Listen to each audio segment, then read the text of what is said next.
Chapter 4. It had been a bad morning. Councillor Sodla groused silently to himself as he trudged up the 3 steps to the white judgment seat of Redhill Hall. It was an impressive title, he had to admit, for what was basically just a big chair in a big room. The chair lived up to the title, what with all the white marble and gold filigree and inset glitter stones. But the seat and the title were just a fancy dream way of saying this was where the local family head listened to the requests, demands, and teary-eyed slobberings of the people of Redhill Province, here on the economically valuable but politically insignificant Ascendancy world of Kelwis.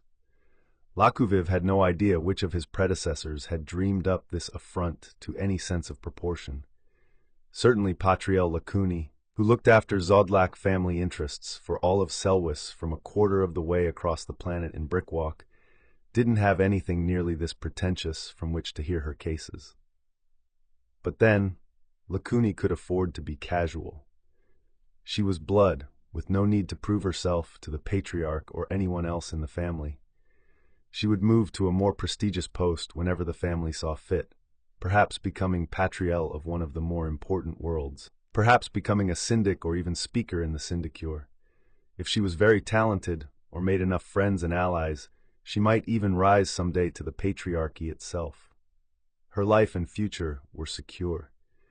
It was local councillors like Lakoviv who needed to scramble for every bit of notice and contact and good impression they could get, in the hope of catching someone's eye and being lifted from ranking distance to cousins. If and when that happened to Lakoviv, his future, too, would be assured. But that was a far distant hope. For now, he would do his job, listening to complaints, dealing out justice, and working with the other family's councillors toward the common goal of making Selwis a shining example of what a Chiss world should be. After all, what was good for the Ascendancy was also good for the families. And Lakoviv hoped, for him personally. The first 5 cases on the day's roster were a typical mix.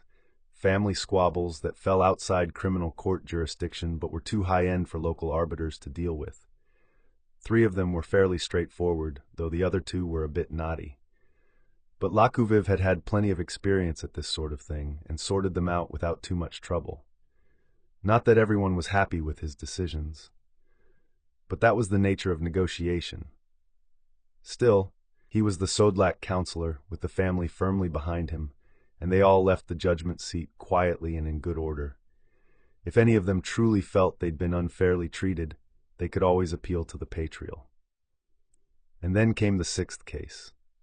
It was instantly apparent that this wasn't going to be like any of those that had gone before, or really like anything Lakoviv had ever dealt with.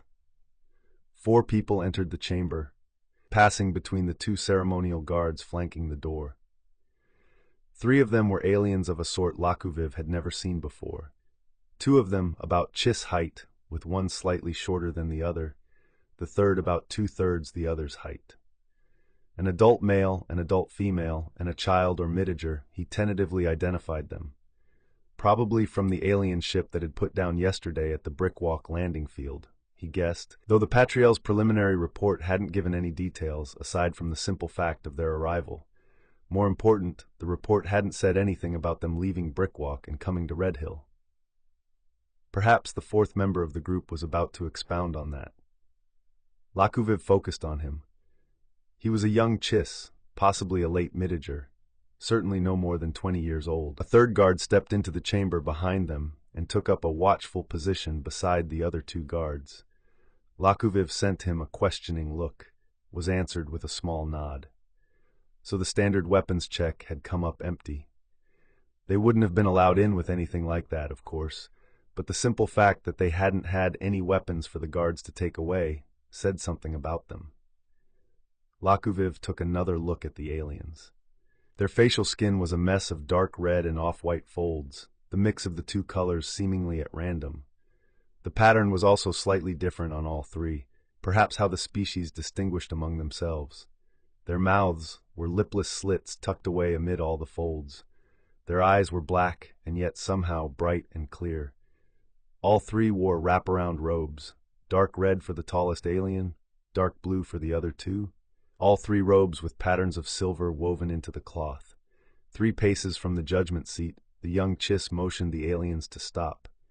He himself took one more pace forward and bowed to Lakuviv. "Greetings and honor to you, Counselor Shod Lakuvivil," he said. "I am Kodu Yoponekri, here as a visitor to your world and province."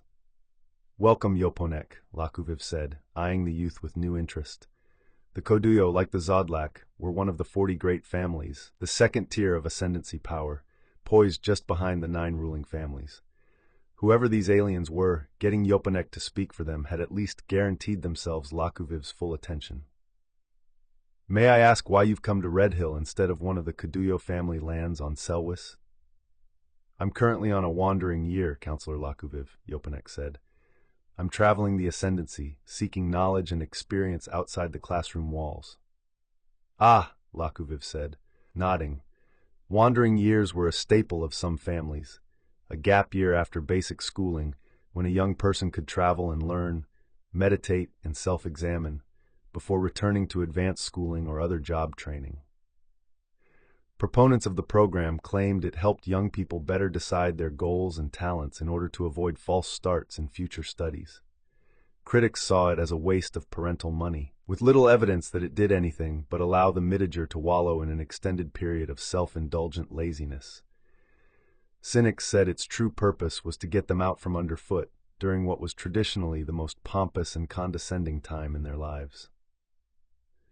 "During my travels, I was fortunate enough to meet Haplif, his wife Shimkif, and their daughter Frosif," Yoponek continued, gesturing to the 3 aliens in turn. "I've learned a great deal while traveling with them. We arrived on Selwis yesterday, and they've come here today to ask a favor of you and the Sodlak family."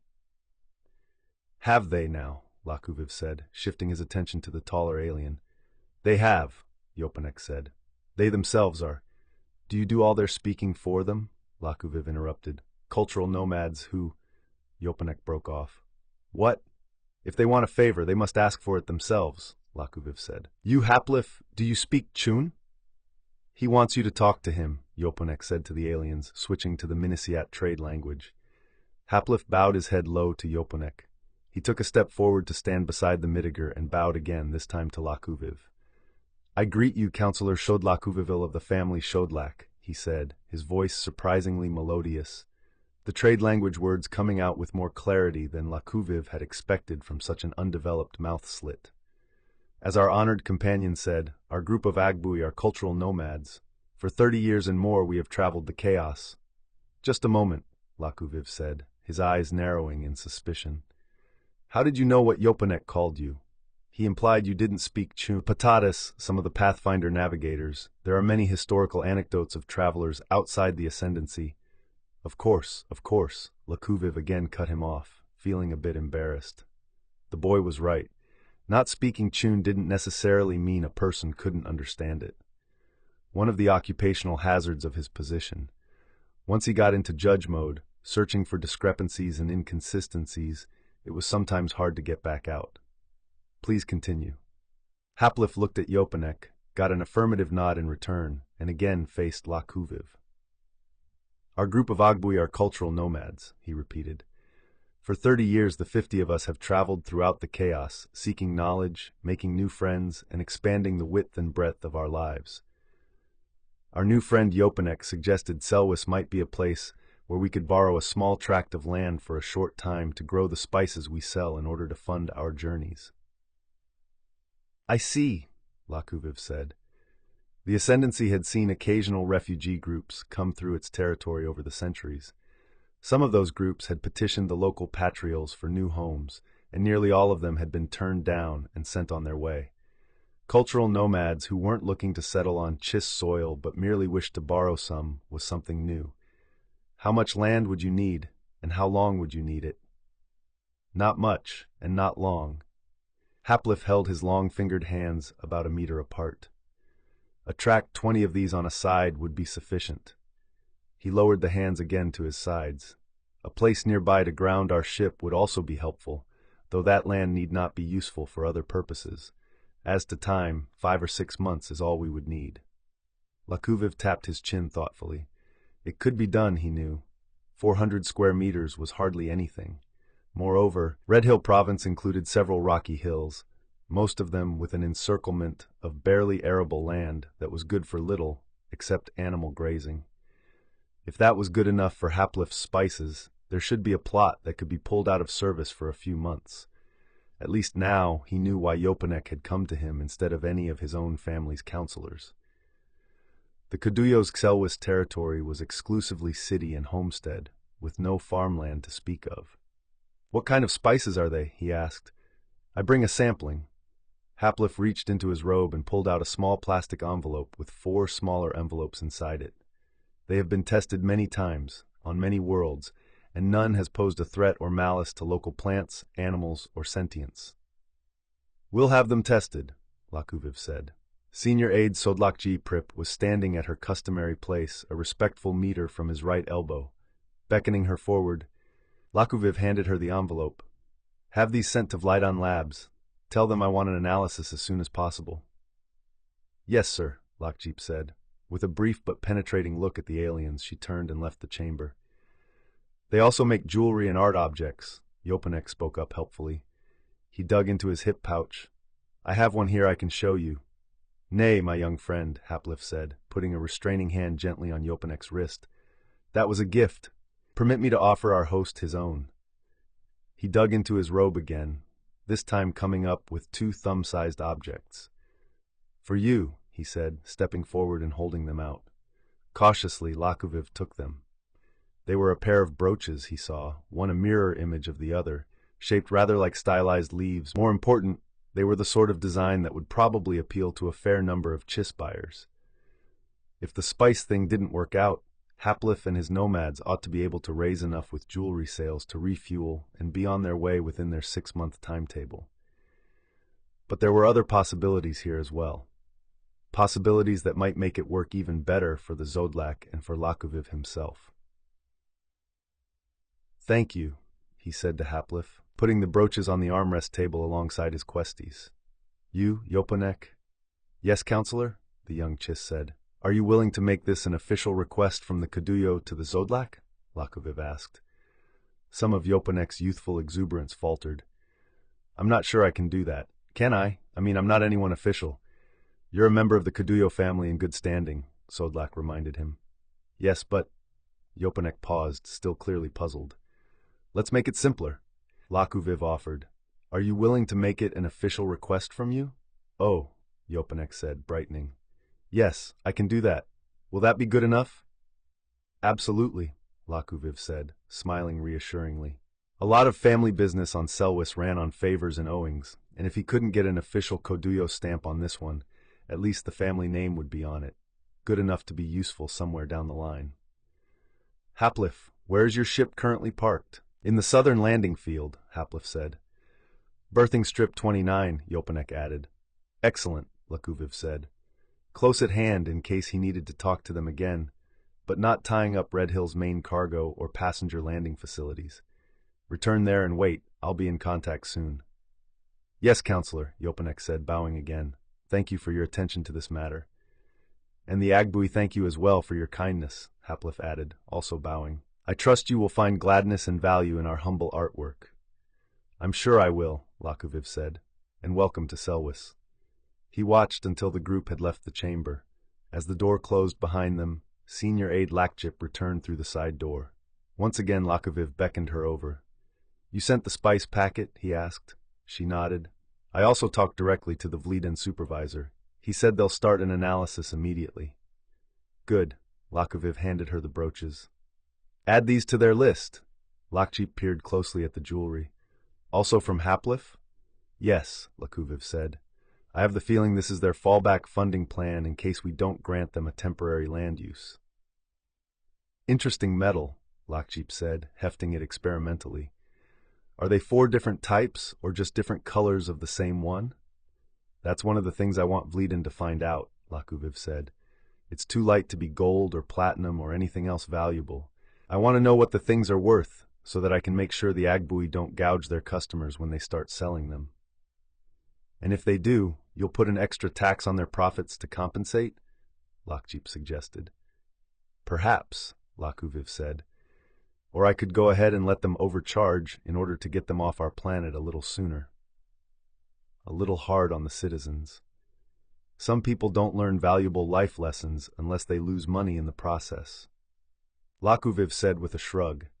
And since our young friend Yoponek will be on record as asking for this favor, we might find a way to bring the Koduyo in on any fallout as well. Or earn a favor by not bringing them into it? Possibilities abound, Lakuviv agreed. He pointed to the brooches. But the first step is to see what exactly we're working with. Yes, sir, Lakjeep said. Anything else? We need to find a place for them to grow their spices, he said. Some place not too far away, but also not too close, with the kind of marginal land where they can borrow. Oh, and the whole family has to speak Minisiet so they'll be able to communicate. I presume you can cross-reference all of that? No problem, Lakjeep said.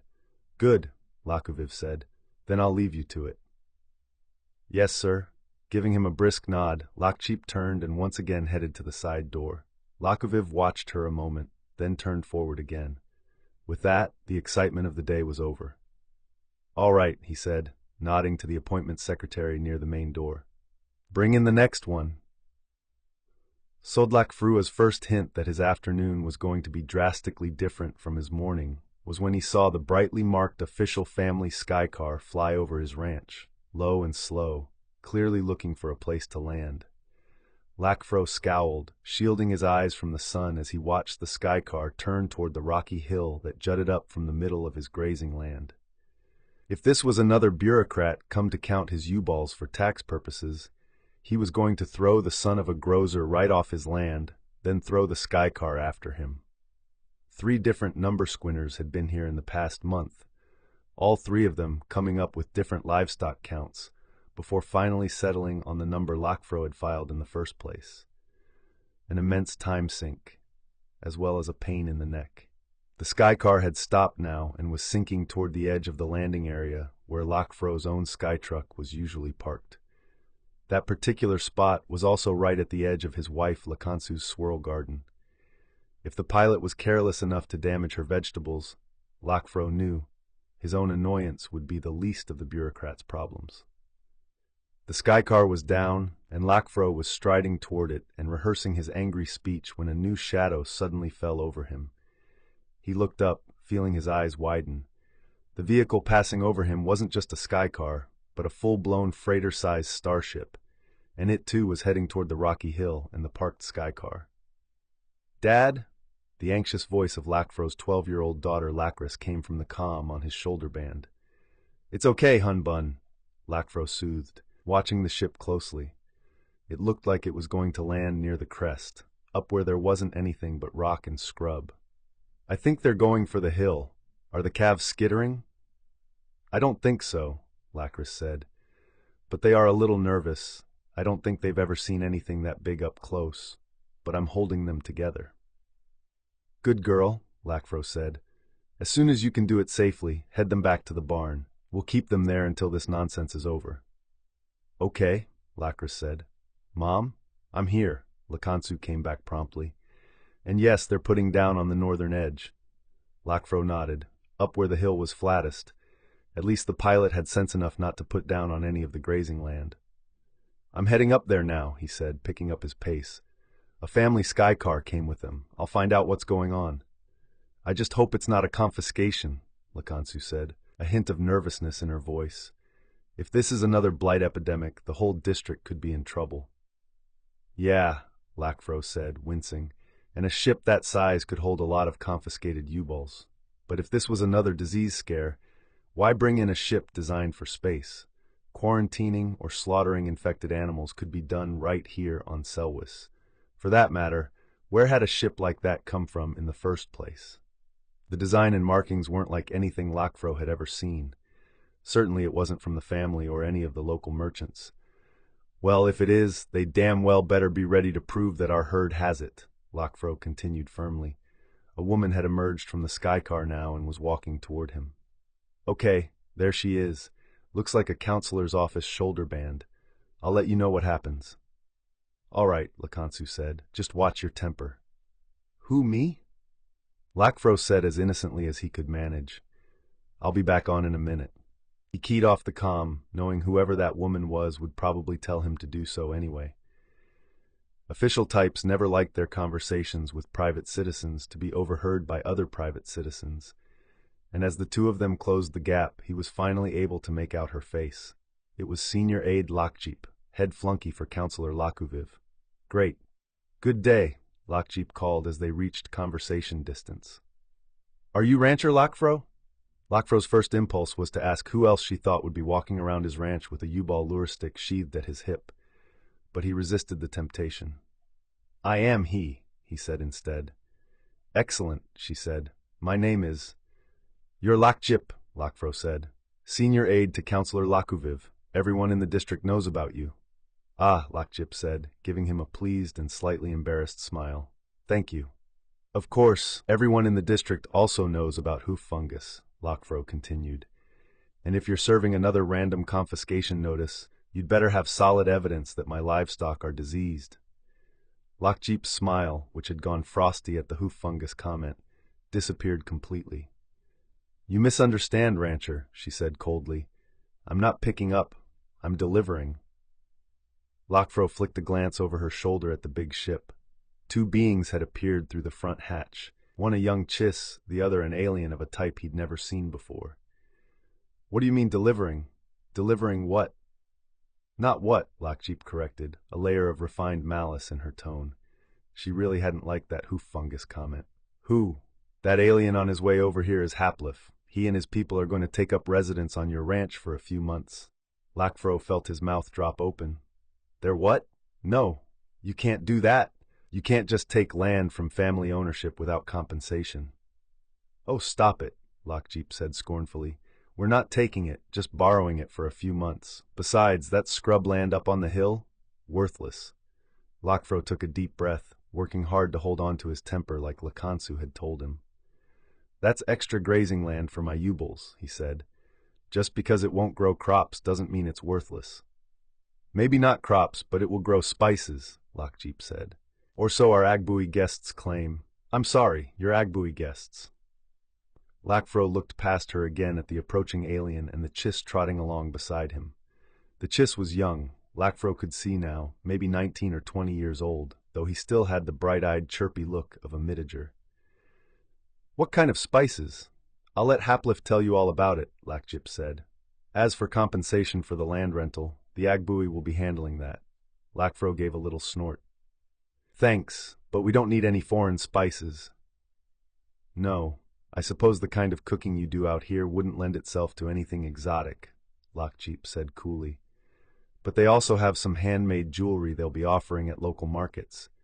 Even if you don't appreciate foreign items. She leaned on the word way harder than necessary. I'm sure your wife could use a new pendant for those times when you go out on the town.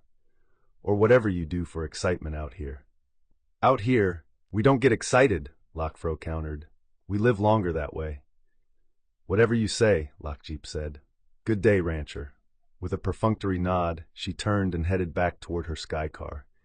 She nodded to the alien and young Chiss as she passed them, said something inaudible while gesturing back over her shoulder, then continued on. The alien and Chiss, the latter still smiling cheerfully, walked toward Lakfro. With a sigh, he keyed his comm back on. Looks like we're going to have company for a while, he told his wife and daughter. The family has generously offered some of our land for some aliens to park their ship on and grow. That was his wife, always looking on the bright side of things. You'll be sure to ask them in, won't you? Sure, Lakfro said with a sigh. Some days you're the grozer, he quoted the old saying to himself, and some days you're the grozer's son. Today, clearly, he was the latter. All he could say was that it had better be some really nice jewelry.